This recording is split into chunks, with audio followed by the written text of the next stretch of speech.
अस्सलामुअलैकुम, क्या हाल है आपके? सब ठीक हैं? आज मैं आपको बताऊंगी कि ट्राउज़र की पेंट शेप की हमने कटिंग किस तरह से करनी होती है, स्टिचिंग किस तरह से करनी है और जो सामने प्लेट्स होते हैं वो किस तरह से डालने हैं। फिर उसके ऊपर जो हमने लगाना होता है बेल्ट और उसके अंदर जो बुकरम लगानी होती है वो किस तरह से लगाएंगे।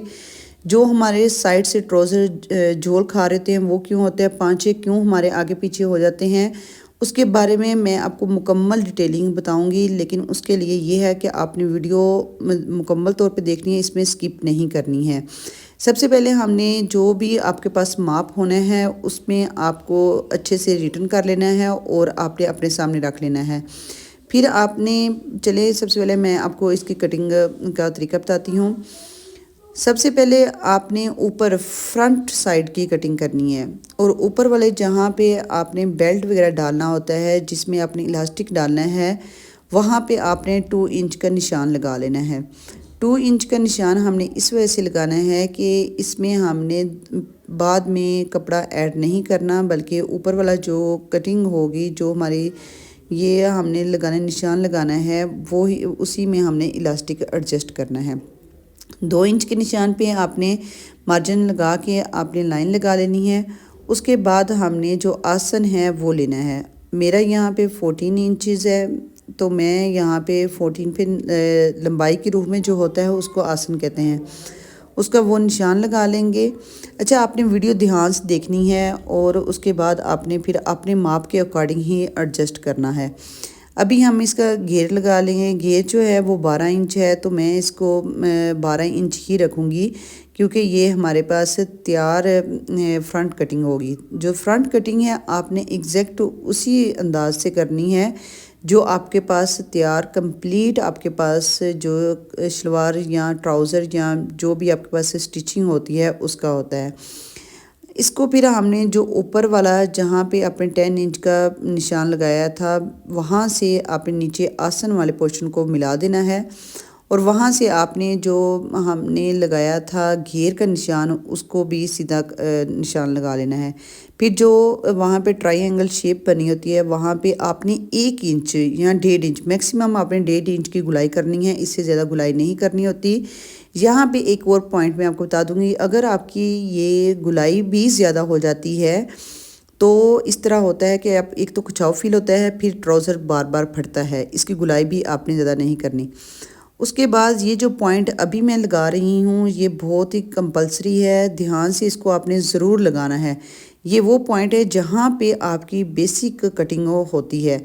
आपने ये जो घेर का निशान लगाया था नीचे, जो मैंने 12 इंच लगाया था, उसका हाफ करके वहाँ से लेके हाफ करके करने के ऊपर जहाँ पे आपने इलास्टिक डालना है वहाँ से भी इसका हाफ करना है और नीचे तक जहाँ तक आपकी ये लेंथ है आपके ट्राउज़र की, चाहे आपकी ये पैंट नुमा ट्राउज़र हो, बॉक्स ट्राउज़र हो, कोई भी आपका ट्राउज़र हो, उसके लिए ये मिड का निशान लगाना बहुत इंपॉर्टेंट होता है। यही वो निशान होता है जिसकी वजह से हमारे जो पांचों के क्रीज है वो भी आगे पीछे होती है और ऊपर की तरफ नीचे की तरफ झोल खा रहा होता है, यही पे होता है। जो साइड झोल है वो मैं बताऊंगी कि क्यों होता है, वो भी आप ध्यान से देख लीजिएगा। अभी जो मैंने साइड दरमियान में लगाई है लाइन, उसी के अकॉर्डिंग अपने पांचे रखने हैं। पांचे मैंने 8 इंच रखना था, तो मैंने ओवरऑल 8 इंच नहीं रखा, बल्कि मिड में जो लाइन लगाई थी वहाँ से मैंने 4 इंच एक साइड पे और 4 इंच दूसरी साइड पे मिड से ही निशान लगाए हैं। अभी जो साइड की कटिंग है वो इस चीज़ पे डिपेंड करती है कि आपने जो में इस तरह गुलाई की शेप में घेर लिया था वो कितना था। उसके बाद आपने वो घेर के बाद जो घुटना होता है उसका आपने हाफ कर लिया। आपके ट्राउज़र का घुटने से थोड़ा सा ऊपर जो है वो आपने वो भी आपने मापना है। मेरा क्योंकि 9 इंच है तो मैं 4 पॉइंट हाफ उस तरफ निशान लगाऊंगी मिड से और 4 पॉइंट हाफ इस तरफ से निशान लगाऊंगी। इसी तरह फिर आपने इसी तरह फिर आपने दूसरी तरफ ये आपने उस तरफ भी बराबर का मापना है जहाँ पे आपने आसन का कंप्लीट निशान लगाया है। दूसरी अपोजिट साइड पे भी आपने उसी तरह करना है। एक तो आपकी साइड होगी जहाँ पे आपने ये गुलाई वाला निशान लगाया है और ये बाहर वाली साइड पे भी आपने इस तरह से निशान लगाना है। ये मैं आपको दिखा रही हूँ कि मैंने निशान लगाने के बाद किस तरह से मैंने ओवरऑल इसके ऊपर मार्जिन रख के तो लाइंस लगाई हैं। ये हमारे पांचे वाली साइड है। पांचे वाली साइड पे आपने थोड़ा सा एक्स्ट्रा काटना है और इसको थोड़ी सी तिरछे शेप में ही आप नीचे से कटाई करनी शुरू करनी है और एग्जैक्ट आपने वहाँ कैंची से वहीं कटिंग करनी है जहाँ पे आपने निशान लगाया है। अभी ये गुलाई वाली पोर्शन है तो देख ले, मैंने 1 से 1.5 इंच का ही यहाँ पे निशान लगाया है, तो इतना ही मैंने गुलाई की है। अच्छा, वहाँ पे आपने कटिंग इस अंदाज से करनी है कि ये हमारा फ्रंट साइड है। फ्रंट साइड पे ही टोटल आपने कटिंग करनी है, उसके बाद ही बैक साइड कटिंग करेंगे। अब ये पांचे से ही मैंने फिर कटिंग करनी शुरू की है। ये बाहर वाली साइड है जिसकी वजह से हमारा झोल आता है। आपने इसको भी ऐसे नहीं छोड़ना, आपने इसकी भी कटिंग करनी है। इधर जब आप बाहर वाली साइड पे कटिंग करेंगे तो आप देखेंगे कि आपकी जो भी आपने ट्राउज़र पहना हुआ है वो बिल्कुल स्ट्रेट आएगा, उसकी लुक बहुत ही ज़बरदस्त आएगी। तो यहाँ पे मैं आपको ये कहती चलूँ कि आप मेरे चैनल को सब्सक्राइब कीजिए, लाइक कीजिए और शेयर कीजिए, क्योंकि हर आने वाली वीडियो मैंने थोड़ी सी डिफरेंट अंदाज में बनाई हुई है और आप पे आसानी से पहुँच सके। और आप ईद तक डिफरेंट स्टाइल्स अगर पहनना चाहते हैं तो उसके लिए भी आप मेरे चैनल को सब्सक्राइब कीजिए, क्योंकि हर वीकेंड पे 1-2 ड्रेसेस की लुक आया करेगी जो आपको अपने अकॉर्डिंग लगेगी, आप वो स्टिच करवा लीजिएगा। अभी मैंने बैक साइड इसके नीचे रख ली है। बैक साइड को पहले आपने इसी तरह कपड़े को रखना है और उसके ऊपर आपने फ्रंट कपड़ा रखना है। फ्रंट कपड़े को रखने के बाद जो हमारे पास फ्रंट वाली कटिंग थी उसको रखने के बाद आपने ऊपर जो आसन वाले पोर्शन है वहाँ तक आपने 3-3 इंच का निशान से बढ़ा के नीचे निशान लगाना है। और जो उससे घुटने से नीचे होगी फिर आपने 2.5 इंच का, और जब 5 तक आना है आपने फिर 2 इंच का निशान लगा के और कटिंग कर लेनी है। अब ये वाली साइड जो है ये हमारे ऊपर बेल्ट वाली साइड होगी जहाँ पे हमने बेल्ट डालना है। आपने जो आसन वाली साइड है, जो फ्रंट साइड है, वहाँ से आपने थोड़ी तिरछे अंदाज में ही काटना है ताकि आप पे जो ऊपर वाला पोर्शन बैक वाला पोर्शन होता है थोड़ा लंबा होता है और फ्रंट वाला पोर्शन थोड़ा नीचे होता है। अभी मैं आपको स्टिचिंग बताऊंगी। स्टिचिंग के लिए जो फ्रंट वाला पोर्शन आपने 2 उसके पार्ट लिए थे, उसकी कटिंग की थी, उसी को आपने एज इट इजी सिलाई कर लेना है। ठीक है, आपने उसी को पकड़ना है जहाँ पे कटिंग की हो, उसी को पकड़ना है और उसको उधर ही स्टिच करना है आसन वाली पोर्शन पे। फिर बैक वाले पोर्शन के जो आसन होना है उसको आपने उसी तरह कटिंग कर लेनी है और उसी तरह ही इसको पकड़ के स्टिचिंग कर लेनी है। अब जो इस दोनों के आसन आपने स्टिच कर लिए, उसके बाद आपने जो साइड वाले होंगे उस पर आपने स्टिचिंग करनी है। उसको आपने इस तरह से जोड़ना है कि दोनों साइड जो है बराबर की आ जाएं। अब इन दोनों को जोड़ने के बाद आपने अच्छे से इसको प्रेस कर लेना है। प्रेस करते हुए आपने देखा है कि जो मिड वाला पोर्शन है जहाँ पे आसन की सिलाई है, ठीक है, आपने फ्रंट वाली साइड, अब मैं आपको फ्रंट पे बता रही हूँ कि फ्रंट पे आपने स्लिट किस तरह से डालनी है। अभी ये मैं आपको वो चुनट जो फ्रंट पे पेंट के ट्राउज़र में चुनट डली होती है वो सिखा रही हूँ कि हमने वो किस तरह से डालनी है। जो मिड वाला पोर्शन होना है ये हम डाल रहे हैं कि मिड में जो स्लिट होती है सामने जो होती है वो किस तरह से हमने डालनी है। जो हमारे पास चुनट होती है, आपने जो आसन का होना है और जो बाहर पे जो सिलाई लगी थी उन दोनों सिलाइयों को पकड़ के आपने अच्छे से आयरन कर लेना है। इससे ये होता है कि आपके दोनों की जो बराबर आएंगी, जो 2 हमने चुनट्स डालनी है वो इक्वल आएंगी। ये नहीं होगा कि एक साइड पे हमारी वो दूर है और दूसरी साइड पे नज़दीक है। सबसे इजी और सबसे अच्छा यही तरीका होता है कि आप तो उस पर या तो चाक से निशान डाल लें या फिर आप उसको प्रेस कर लें। मैंने इन दोनों को बराबर अच्छे तरीके से प्रेस कर लिया है। ये फ्रंट वाली साइड है जहाँ पे हमने स्लिट डालनी है और उसी को हमने फ्रंट साइड पे ही किया है।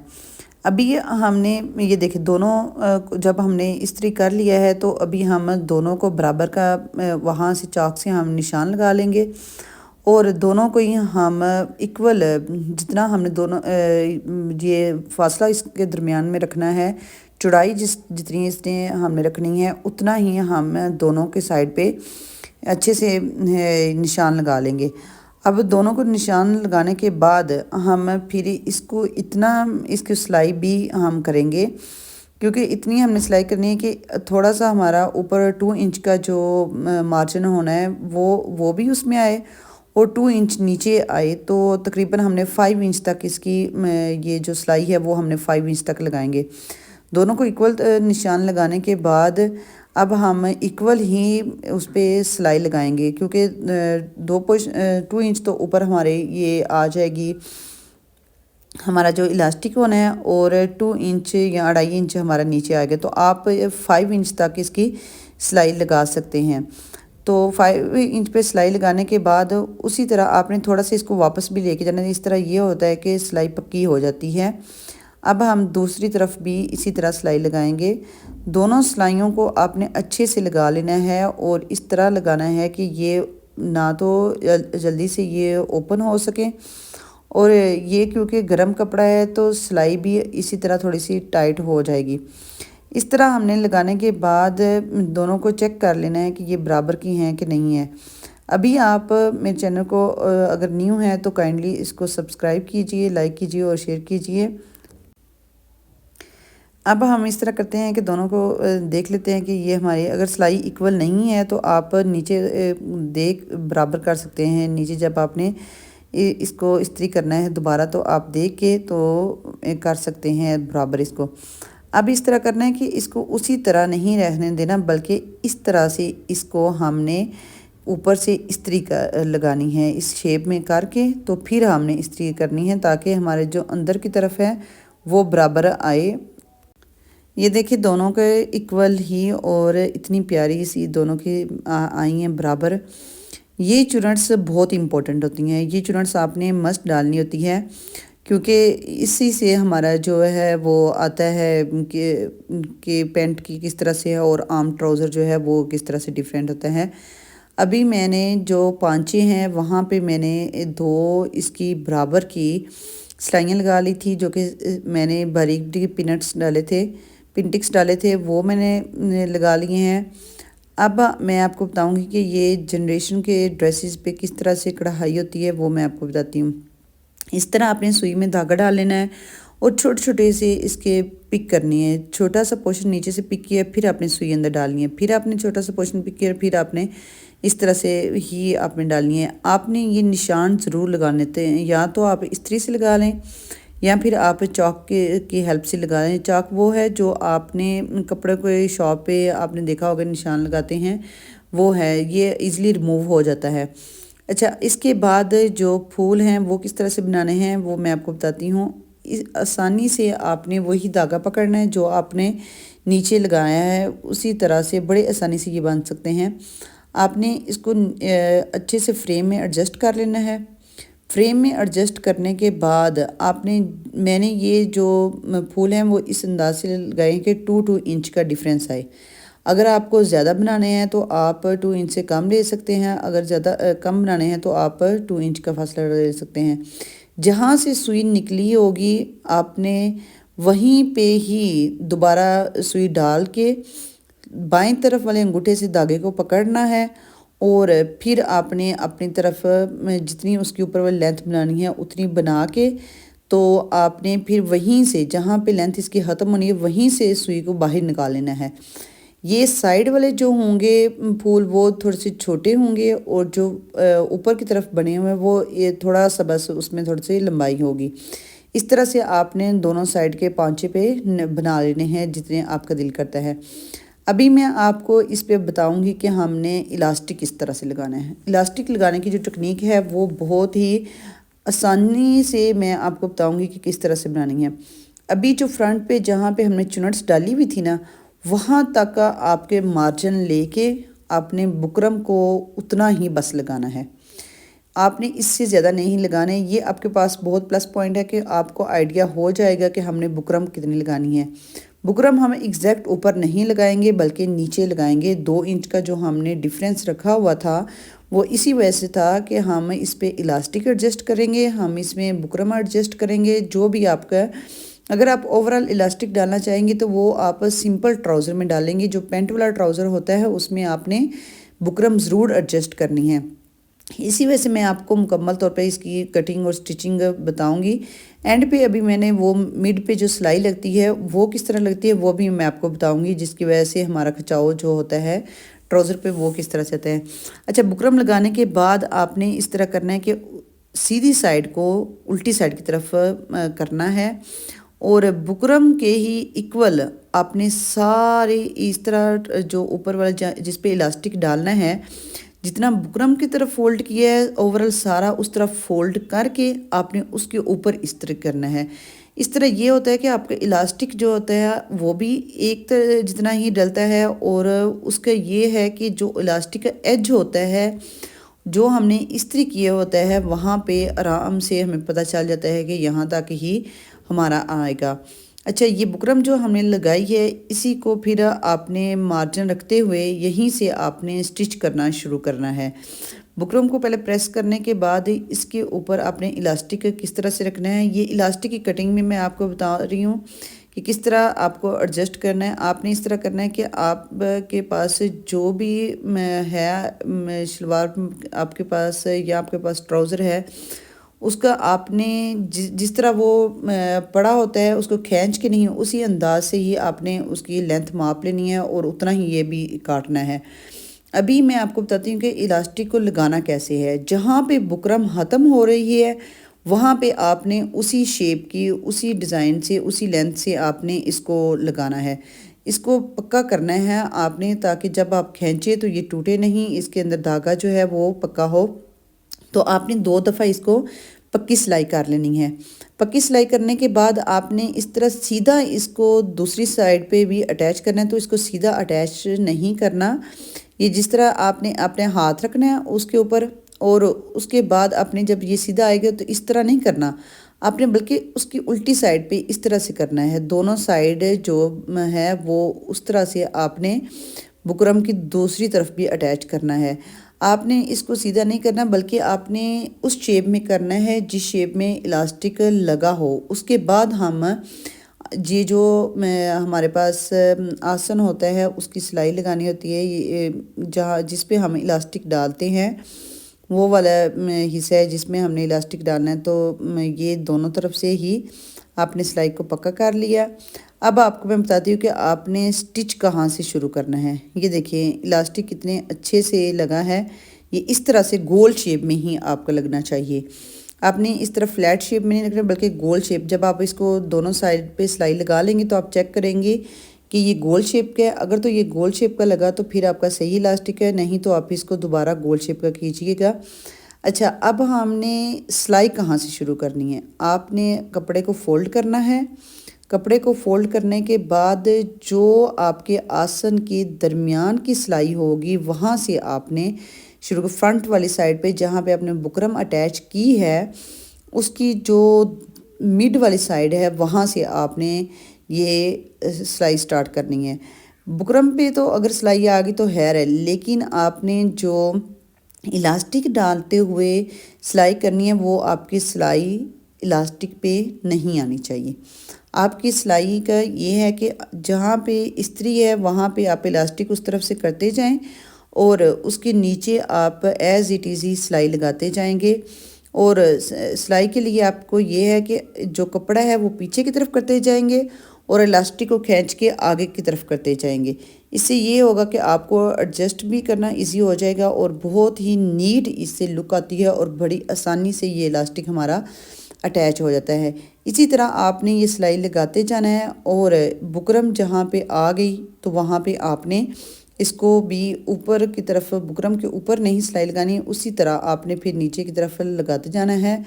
अभी मैं आपको दिखाती हूँ कि इसकी ओवरऑल लुक किस तरह से आई है, लेकिन यहाँ पे आपने ये नहीं करना कि आपने यहाँ पे छोड़ देना है, बल्कि इस पे भी आपने अभी इसको इक्वल, अभी तो ओवरऑल बना है, इसको इक्वल चुनट्स आपने करनी है। इसकी चुनट्स ये देख रहे हैं बुकरम ये हमारे सामने वाले पोर्शन में आई है और देखिए कितनी अच्छी सी और नीट लगी है।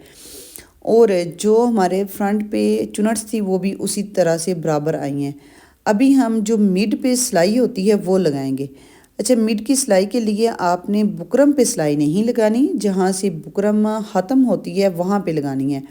एक हाथ से आप पीछे की तरफ इलास्टिक को खींचते जाएंगे और दूसरी साइड से आप फ्रंट पे लगाते जाएंगे, आहिस्ते आहिस्ते आप खींचेंगे इसको। ये है हमारा इलास्टिक डालने का तरीका कि किस तरह से हमने पेंट के ट्राउज़र में इलास्टिक किस तरह से डालना है। अभी मैं बताऊंगी कि हमने सिलाई किस तरह से लगानी है। जो मिड वाली सिलाई होती है जिससे हमारा ट्राउज़र कंप्लीट होता है, वो किस तरह से हमने करना है।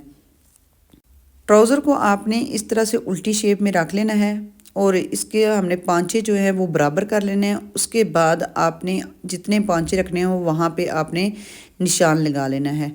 ये निशान आपने ये इससे लगा लिया है चाक से। अच्छा, पांचे पे आपने इस तरह से निशान लगाना है और उसको आपने फ़ौरन गुलाई की शेप नहीं देनी बल्कि सीधा शेप देनी है। थोड़ी सी सीधी शेप देने के बाद आपने फिर वहाँ पे जितना आपका कंप्लीट है, जितने आपके तैयार लेंथ है उस पे और अपने माप के अकॉर्डिंग फिर आपने जहाँ पे आपका ये गुलाई वाला पोर्शन है वहाँ पे निशान लगाना है और जहाँ पे आपका ये आता है आपका घुटना वहाँ पे भी आपने अपने साइज़ के मुताबिक निशान लगा लेना है। अब दोनों निशान लगाने के बाद अब हम इसको इस्त्री करके और इसके ऊपर निशान पक्का करेंगे। उसके बाद हम सिलाई लगेंगे। सिलाई आपने इस तरह से नहीं लगानी कि एक पांचे से शुरू हुआ तो फुल उस तरफ से लगाने के बाद एंड वाले दूसरी साइड पे आगे, बल्कि सिलाई इस तरह से लगानी है कि मिड वाले पोर्शन पे आके आपने ख़त्म कर देनी है। उसके बाद आपने फिर दूसरे पोर्शन पे से ही आपने जो पांचा होता है वहीं से आपने स्टार्ट करनी है। दोनों सिलाइयाँ दोनों तरफ की पांचे से ही स्टार्ट करनी है। इस तरह देखिए हमारे कितनी अच्छी सी और नीट और प्यारा ट्राउज़र स्टिच हुआ है और बहुत ही नीट। ये देखिए ओवरऑल इसकी लुक को कुछ इस तरह से आएगी। मेरे चैनल को सब्सक्राइब कीजिए। Thank you.